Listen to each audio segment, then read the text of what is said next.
देश का लड़का अगर ये सवाल पूछे आपसे कि दिल्ली यूनिवर्सिटी के अध्यक्ष होने के बावजूद भी जंतर मंतर पर जो प्रोटेस्ट था वहां पर आप लोग क्यों नहीं गए? पीसफुल प्रोटेस्ट के नाम पे पत्थरबाजी हो रही है, पीसफुल प्रोटेस्ट के नाम पे गाली गलौज हो रही है, पीसफुल प्रोटेस्ट के नाम पे पेपरों पे दीवारों पे गाली लिखी जा रही है। इसलिए हमारा स्टैंड था कि हम वहाँ पे नहीं जाएंगे। तो फिर धर्मेंद्र प्रधान ने इस्तीफा क्यों दिया?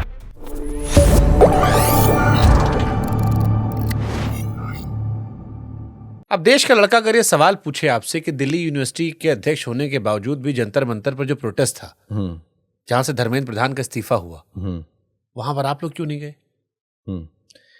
मैं इस चीज़ का जवाब आपको एक बात समझा के देना चाहता हूँ, एक एग्जाम्पल से देना चाहता हूँ कि 1971 में विद्यार्थी परिषद ने एक नारा दिया था, students power is Nations power. उससे पहले कई बड़े बड़े लोग एक नारा देते थे, students power is nuisance power. पर विद्यार्थी परिषद ने 1971 में एक नारा दिया, students power is Nations power. और 1975 में अरुण जेटली जी हमारे दिल्ली यूनिवर्सिटी के अध्यक्ष थे। उस समय इमरजेंसी लगी और लोकतंत्र की हत्या करी।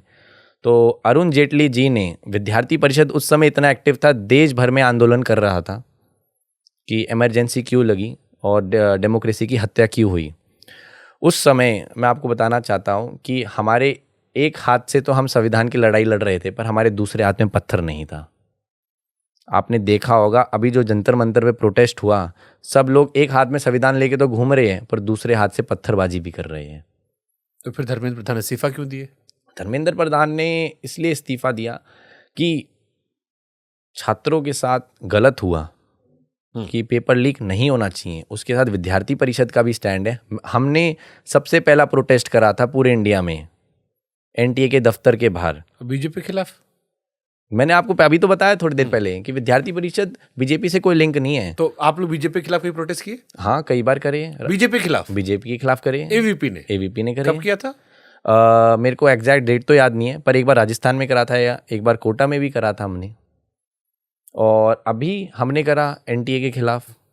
और हमारी सबसे पहली मांग थी कि एनटीए का जो डायरेक्टर है उसको इस्तीफा देना चाहिए। वो तो दे दिया उन्होंने जी, उनको हटा दिया गया। धर्मेंद्र प्रधान के इस्तीफे से आप लोग खुश हैं ना खुश हैं? मेरा पर्सनली ये मानना है कि रेजिग्नेशन कोई सल्यूशन नहीं होता। सल्यूशन होता है सिस्टम। आप इस तरीके का सिस्टम बनाओ कि इस तरीके की चीजें ना हो। तो सिस्टम जो लाठी मारे बच्चों को, वो सिस्टम जो बच्चों को लाठी मारे। तो मैंने आपको वही तो बताया कि अगर एक हाथ में आप संविधान लेके घूमोगे, दूसरे हाथ से पत्थरबाजी करोगे, तो क्या वो सही चीज है? जैसे धर्मेंद्र प्रधान के बारे में पढ़ रहा था मैं, वो भी आपके एवीपी से। जी, बिल्कुल एवीपी से। तो उन्होंने ओडिशा में उस दौर में जो पटनायक साहब की सरकार थी 97 में कांग्रेस की, उसके खिलाफ प्रोटेस्ट किया था और उनको भी खूब लाठी पड़ी थी जी। और वहीं से वो धीरे धीरे बने और 30 साल बाद वो देश के शिक्षा मंत्री बने जी।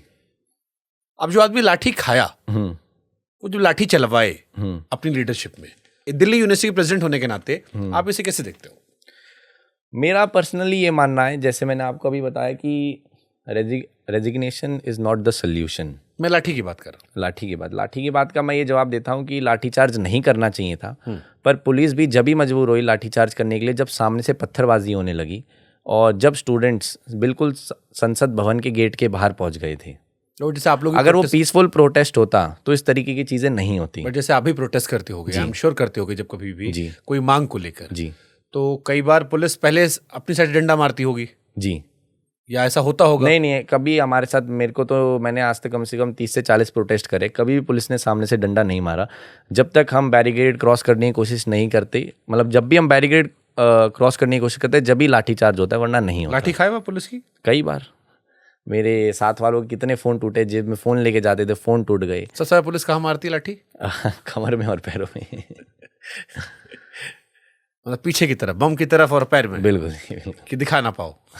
दिखा ना पाओ मतलब। आपको कहाँ पड़ी थी? मेरे को तो कमर में और मेरे पैर में पड़ी थी। कै दिन दर्द रहा?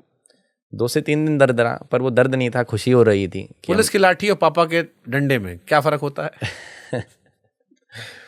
पापा तो प्यार करती है इसलिए डंडा मारते हैं हाँ, कि हम लोग सुधर जाएं, और पुलिस इसलिए डंडा मारती है कि हम गलत काम ना करें।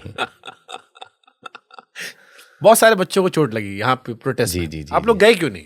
आपके नीचे 7 लाख बच्चे हैं, चलो वो बात की बात है कि वहां पे क्या हुआ, बहुत सारी चीजें वहां हुई जिससे हम भी इत्तेफाक नहीं रखते, बहुत सारी चीजें मंच पर भी हुई, मंच के नीचे भी, बट फिर भी फॉर द लार्जर कॉज देश एक बड़ा हिस्सा सपोर्ट कर रहा था जी। एवीपी क्यों नहीं किया? मेरा इस पे ये मानना है कि विद्यार्थी परिषद ने सबसे पहले प्रोटेस्ट करा था एनटीए के खिलाफ। देश में सबसे पहले प्रोटेस्ट विद्यार्थी परिषद ने करा था और कोई किसी संगठन ने नहीं करा था। और जब हमारे को पता चला वहाँ पर कई इस तरीके के लोग भी मंच से भाषण दे रहे थे कि जिन्होंने पहले एंटी नेशनल स्टेटमेंट बोली हुई है, तो इसलिए हमारा स्टैंड था कि हम वहाँ पे नहीं जाएंगे, क्योंकि वहाँ पे मंच ऐसे इस तरीके के लोगों को दिया आप लोग कोई ऑर्डर भी आया था ऊपर से कि जो छात्र पढ़ने वाले हैं, चाहे वो दिल्ली यूनिवर्सिटी के हों, जामिया के हों, उन्हें प्रोटेस्ट में नहीं जाना है, प्रोटेस्ट में जाएंगे तो एक्शन लिया जाएगा, ऐसा कोई नोटिस इशू? हाँ, ऐसे मैंने कल एक ट्वीट आया था जेएनयू की तरफ से भी, डीयू के वाइस चांसलर की भी तरफ से आया था कि जो भी दिल्ली यूनिवर्सिटी का स्टूडेंट है अगर वहाँ जाएगा तो उसके ऊपर कुछ ना कुछ कार्रवाई होगी, इस तरीके से एक ट्वीट आया था। तो उसके लिए भी मैंने तुरंत एक मेमोरेंडम लिख के भेजा कि इस तरीके का ट्वीट नहीं आना चाहिए। आप मानते हो कि अगर वाइस चांसलर कहे कि अपना प्रोटेस्ट करें, अगर वाइस चांसलर एक मैसेज करता है कि आप प्रोटेस्ट ना करें, आप पर एक्शन लिया जाएगा, तो ये जायज़ होता है नाजायज़? नहीं, बिल्कुल नाजायज़ है, ऐसा नहीं होना चाहिए, प्रोटेस्ट करना अधिकार है। बट जैसे जेएनयू वाले जब प्रोटेस्ट करते हैं तो बीजेपी की विचारधारा वाले अक्सर ये कहते हैं यार तुम पढ़ने लिखने गए हो पैसा लेके, देश के टैक्स से पढ़ रहे हो, नोटंकी क्या कर रहे हो, सियासत क्यों कर रहे हो? वो प्रोटेस्ट को बहुत ही पॉजिटिवली नहीं देखते, छात्रों की राजनीति को। इस देश में बहुत बड़ा वर्ग है जो ये कहता है कि यार छात्र हो, पॉलिटिक्स क्यों कर रहे हो, पॉलिटिक्स राजनेताओं का काम है। कहाँ पर लाइन डिसाइड होती है कि छात्र पॉलिटिक्स करे और या पढ़ाई करता रहे? अगर आप अपने देश के लिए और अपनी नेशनलिज्म की सोच के लिए स्टूडेंट पॉलिटिक्स करे तो बिल्कुल ठीक है।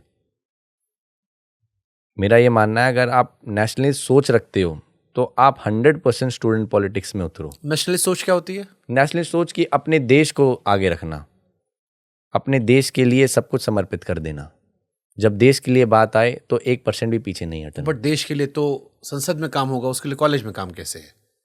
स्टूडेंट पॉलिटिक्स एक ऐसी चीज़ है कि आप कम उम्र में बहुत चीज़ें एक्सपीरियंस कर सकते हो, बहुत चीज़ें सीख सकते हो और अपने देश के लिए योगदान कर सकते हो।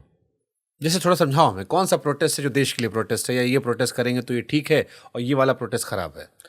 कई बार लोग ऐसा भी करते हैं कि आपने जेएनयू में सुना होगा कि किस तरीके के नारे लगे थे, किस तरीके की घटनाएं हुई थी जेएनयू में। बट उनकी नज़र में वो भी सही होते हैं, उनको भी सपोर्ट करने वाले लोग हैं, या वो अपनी नज़र में वो भी सही होते हैं, उनको लगता है कि वो देश के लिए कर रहे हैं। देश ऐसे ही चलता है जब आप देश के अंदर से आवाज़ निकाल के सरकार को परेशान करते रहो। पर आप गलत आवाज़ निकालोगे तो उसका क्या कुछ फायदा? नारों को अगर हटा दे, बट जेएनयू को जितना बदनाम किया गया, डू यू बिलीव कि उतना खराब जगह वो है? कुछ स्टूडेंट ऑर्गेनाइजेशन ने वहाँ पे इस तरीके का माहौल, इस तरीके का इकोसिस्टम बना लिया है कि वो जेएनयू को गलत दिखाना चाहते हैं, जेएनयू से गलत मैसेज पहुँचाना चाहते हैं। पर JNU is one of the best intellectual university in India, but कुछ ऐसे इकोसिस्टम के लोग हैं जो उस सिस्टम को खराब करना चाहते हैं। सीजेपी के प्रोटेस्ट में जेएनयू वाले बहुत थे जी। क्या ये भी रीज़न था कि अखिल भारतीय विद्यार्थी परिषद वहाँ नहीं था?